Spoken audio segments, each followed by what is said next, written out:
Flamengo pour les nuls, l'adversaire donc du Paris Saint-Germain demain en finale de la Coupe intercontinentale. Je vais raconter un peu mes souvenirs d'enfant. Pour moi, Flamengo, c'est Zico dans ce beau maillot dans les années 80, il me semble. Pour vous, Flamengo, c'est quoi par rapport au Brésil? Qu'est-ce que ça pèse? Qu'est-ce que ça évoque chez les Brésiliens, ce club-là? Je vais vous donner un chiffre pour illustrer le poids et la puissance de ce club. C'est 35. 35, c'est en millions, j'allais dire. 35 millions, c'est le nombre de supporters qu'il y a dans le Brésil et qui supportent le Flamengo. C'est absolument monstrueux. C'est l'équivalent de la population du Canada. Il y en a quelques-uns derrière moi. Je ne les ai pas appelés, mais ils sont là. Ils sont là parce qu'ils bossent et ils ont le maillot du Flamengo. Ils représentent. Et voilà, ça va être une énorme fête demain. C'est comme une Coupe du Monde quelque part que le Flamengo va disputer et c'est un match hyper important. C'est un club hyper puissant, c'est un club, comme je le dis, le plus populaire du Brésil, mais c'est un club très riche maintenant parce qu'ils ont restructuré un peu ils ont amélioré la gestion, j'allais dire. Ils bénéficient d'un appui populaire monstrueux. Ils ont un stade qui s'appelle le Maracana et qu'ils arrivent à remplir presque à chaque fois. Ils ont un centre de formation exceptionnel. Ils ont réussi à vendre Lucas Paqueta, Vinicius Junior ou plus récemment Wesley. Donc voilà, tout ça mis bout à bout fait que c'est le club le plus riche, le plus puissant et le plus populaire du Brésil. Donc attention au PSG, ils vont affronter une équipe sacrément robuste. C'est quoi cette histoire de demi-journée chômée là? C'est vrai ça? Bah oui, c'est pour illustrer aussi que le Brésil reste le pays du football et devant l'engouement que cette compétition génère, et ben, le maire de la ville a tout simplement accordé une demi-journée de repos facultative. Il y en a qui vont aller bosser. Mais la plupart, je pense qu'ils vont en profiter pour rester à la maison, organiser des churrascos. Le match aura lieu à 14 h, c'est pour ça que ça coupait vraiment la journée. Donc c'était assez pertinent de laisser les Cariocas, ça se limite à l'état de Rio de Janeiro, laisser les Cariocas profiter de cette journée exceptionnelle. Ouais. Eric, la dernière fois que Paris avait affronté un club brésilien, c'était en juin, Coupe du Monde des clubs, Botafogo, football extrêmement robuste, défensif, physique. Flamengo, c'est Botafogo bis ou c'est autre chose, c'est un autre football? Comment ils jouent, quoi? Non, ça joue beaucoup mieux, c'est beaucoup moins défensif. C'est un club qui a déjà beaucoup plus de vécu. Hein. Ils vont disputer leur 78e match de la saison. Donc c'est un club c'est une équipe qui se connaît bien, contrairement à Botafogo qui était une sorte de puzzle un peu improvisé. Là, c'est une équipe qui se connaît bien, qui a un ADN assez spécifique aussi. Hein. C'est un club très spectaculaire. Felipe Luis a dit qu'il n'allait pas se renier, donc il allait jouer le football offensif qu'ils ont l'habitude de produire. C'est un 4-3-3, rien de révolutionnaire, mais c'est très intensif, c'est physique. Il y a aussi des joueurs devant qui sont imprévisibles, donc il y aura quelque chose d'assez spectaculaire. Et puis il y a aussi un banc de touche. Il n'y a aucun absent à déplorer malgré 78 matchs dans les jambes. Aucun absent, donc il y a un banc de touche intéressant sur lequel va puiser aussi Felipe Luis pour compliquer vraiment la tâche du PSG. Donc ça va être un match, en tout cas Flamengo va essayer de montrer un visage assez offensif et protagoniste, comme ils disent ici. Eric, vous commencez à me faire un inventaire sur les joueurs. Moi, je n'ai pas vu jouer Botafogo, Flamengo. S'il y a un joueur à sortir, là, un joueur qu'on peut découvrir demain, ce serait lequel? Racontez-nous un peu ce joueur-là. Écoutez, il y en a un qui est on le voit à l'image justement, qui est en pleine bourre en ce moment, c'est Arrascaeta, Ade Arrascaeta, un Uruguayen. Il a 31 ans, il n'est pas tout jeune, mais il est dans la saison de sa vie. Il a 28 buts en 68 matchs. Il n'arrête pas de marquer, il n'arrête pas d'être passeur décisif, il vient d'être papa. Et je crois qu'il est sur une courbe ascendante qui peut être dangereuse pour le Paris Saint-Germain. C'est un numéro 10. Vous le voyez ici à la passe, il est très habile. Et comme je dis, il est sur une super dynamique, une super phase, donc attention à lui. Il y a le porte-bonheur, là, c'est le coach de Flamengo. On le connaît parce qu'il a joué à l'Atlético de Madrid, c'est Felipe Luis. Quelle est sa cote aujourd'hui au Brésil? Elle est énorme, elle dépasse vraiment le cadre des flamenguistas, des supporters du Flamengo, parce que c'est... En fait, au Brésil, on n'a pas d'entraîneur, je crois que depuis Luxembourgo ou Scolari, il n'y a pas vraiment d'entraîneur qui était susceptible de coacher un beau club européen. Donc là, avec Felipe Luis, on a peut-être trouvé le candidat idéal. Il est jeune, il est intelligent, il est polyglotte, il est brillant. Il a gagné 5 titres déjà en l'espace de 15 mois sur le banc de touche. Il a 40 ans. Donc on lui prédit vraiment un avenir radieux, pas forcément au Go, parce qu'il va rester une saison ou deux de plus avant d'aller en Europe, peut-être à la Madrid ou dans un club de cette envergure. Pourquoi pas ensuite la sélection. Enfin, il est vraiment on est sur j'allais dire un candidat assez unique dans l'histoire des entraîneurs brésiliens. Donc on est content parce que ça faisait un moment qu'on n'avait pas eu ça sous la main. Ouais. Gajardo, il n'est jamais venu. Hein. Attends, et un détail quand même, c'est qu'il est brésilien. C'est-à-dire que là, il y a un gros complexe au Brésil depuis quelques saisons où c'est surtout les entraîneurs portugais qui cartonnent. Abel Ferreira au Palmeiras. Il y a eu Botafogo qui gagne la Libertadores avec Arthur Jorge. Et là, la cote aussi gonfle beaucoup. Il y a une espèce de complexe chez les entraîneurs brésiliens, d'ailleurs qui critiquent beaucoup la venue d'entraîneurs étrangers, notamment portugais, et lui il est en train de complètement décomplexer ça. Je passe ton contrôle, Eric. T'es mal garé. Non, c'est vrai, justement, c'est pour ça qu'il y avait une période trop longue, j'allais dire, d'un succès de la part des entraîneurs brésiliens. Lui, après, il a été formé aussi en Europe, attention, il a passé 15 ans à l'Atlético Madrid, à Chelsea aussi, donc il ne vient pas uniquement avec des idées de jeu brésiliennes. Il y a la rigueur tactique de Diego Simeone, j'imagine.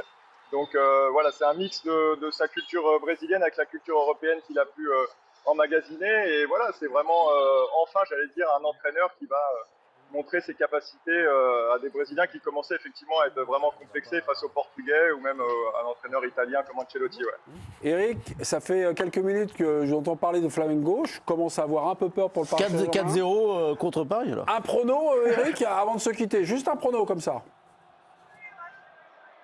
Allez, un partout. Ah bah oui. Un partout Pour une finale. Ah bah, c'est une finale. C'est déjà pas mal.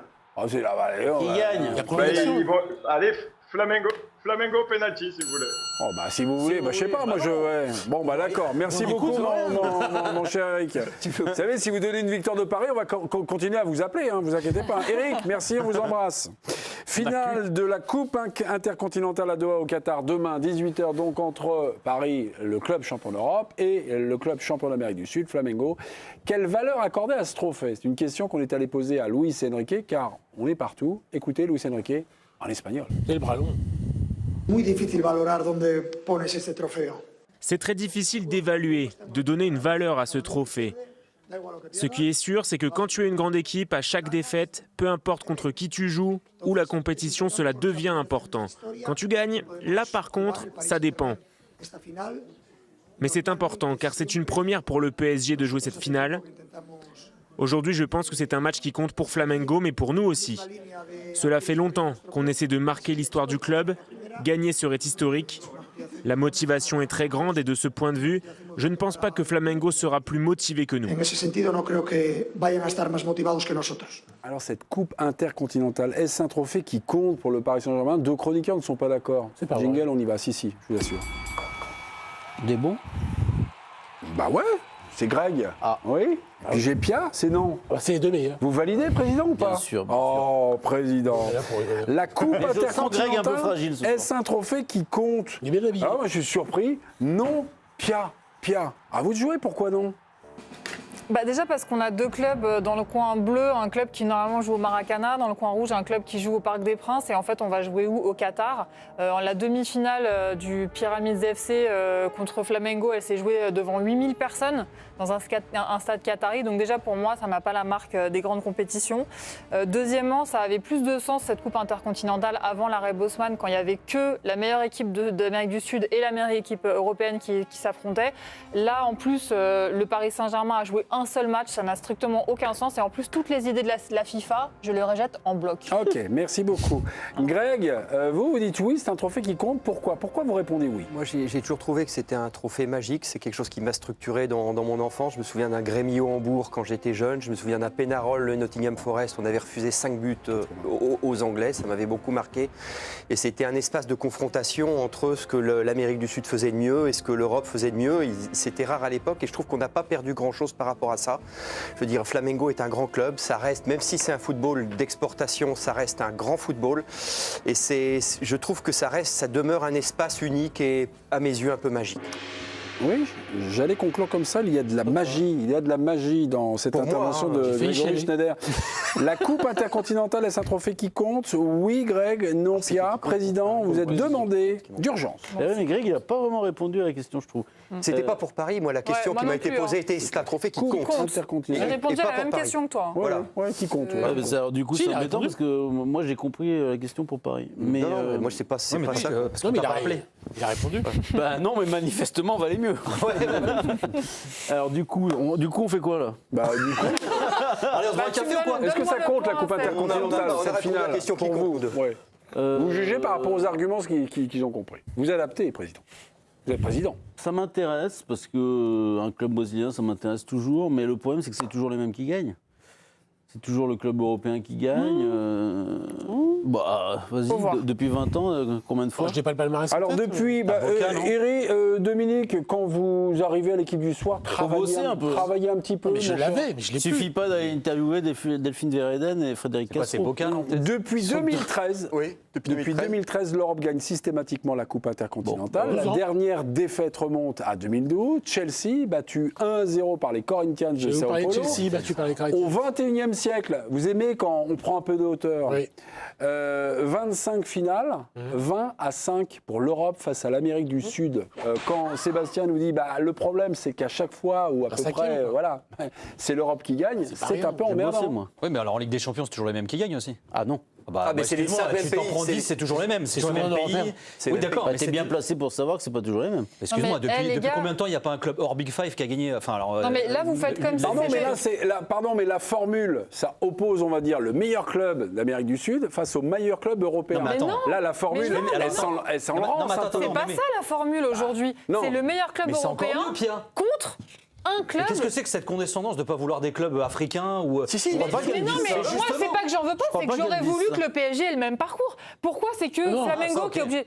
Pourquoi pourquoi ça, le d'accord. club européen n'a pas joué les t'as raison. matchs Et là, contre en le revanche, il y a une Pyramids condescendance FC? vis-à-vis d'eux, C'est t'as raison. hallucinant. Ou au Le club. PSG, ils arrivent en finale, ils ont gagné la Ligue des Champions, Non, mais certes, mais du côté de Flamengo aussi, ils ont gagné la Copa Ça, c'est Libertadores vrai, c'est vrai. et ils se tapent un match contre le Pyramids FC Non, ça, je devant suis 8000 d'accord. personnes. Qui Et lui-même a c'est joué contre Auckland. déjà leur troisième match, la finale. Non, mais en revanche, se dire, alors que ce soit pour Paris, un trophée qui compte ou un trophée qui compte tout court, moi c'est pareil, j'ai des souvenirs de dingue. Je trouve ça cool que la compète s'ouvre. Après, tu as raison, au niveau du format, c'est dommage que tout le monde joue pas le même nombre de C'est la matchs. Coupe de l'Amérique, en revanche, fait. on en Il y a les revient, challengers qui s'affrontent et puis il y a le Defender. Mais d'ailleurs, il y a plein de compètes qui se jouent comme ça maintenant, mais des Coupes de la Ligue dans d'autres pays, etc., ça avait été le cas en France aussi. En revanche, Marseille n'avait pas pu la jouer puisqu'il y avait eu l'histoire VAOM. Tout à l'heure, je disais C'est Paris, assez premier Milan. club L'histoire d'Autriche. qui a gagné avec des champions. J'ai dit une connerie, bien sûr, parce que Marseille avait été le premier. Enfin, voilà, on n'est quand même pas dans un pays où on va cracher sur une compète internationale. Donc, après, tu as raison, moi, le format, je kiffe pas des masses non plus. Est-ce que Le seul quelqu'un- truc qui est emmerdant et qui la déprécie, c'est que, et là, je te rejoins aussi, la FIFA, en fait, ils nous font des compètes à tirer l'arigot. C'est quoi la différence entre ça et la Coupe du Monde des clubs? Oui, mais celle-là. Fais-moi une coupe intercontinentale. Celle-là, elle a une histoire. Elle a La Coupe du une monde des clubs. Ouais, Complètement mais c'est d'accord. pas la Du même. monde des clubs C'est n'a pas pas la d'histoire. même. Mais la Coupe du monde des clubs est c'est un plus mélange intéressante. entre Ah non, celle-là. et plus Ah non, juste. non. Bah oui, Ah non, je suis d'accord. C'est quand même plus. Pourquoi il n'y a pas Barcelone européen, Il n'y a pas Barcelone Pourquoi il n'y a pas Barcelone Non mais parce qu'ils ne sont pas qualifiés, papa. Il y a plus de clubs. Il n'y a pas qualifié. Faut pas rester là, les amis. Faut pas rester là. Dans quelques va minutes, où la suite. On va Non, où mais si, mais je reprends la main. La pub et. Qu'est-ce qu'on peut faire comme Bernard Lyon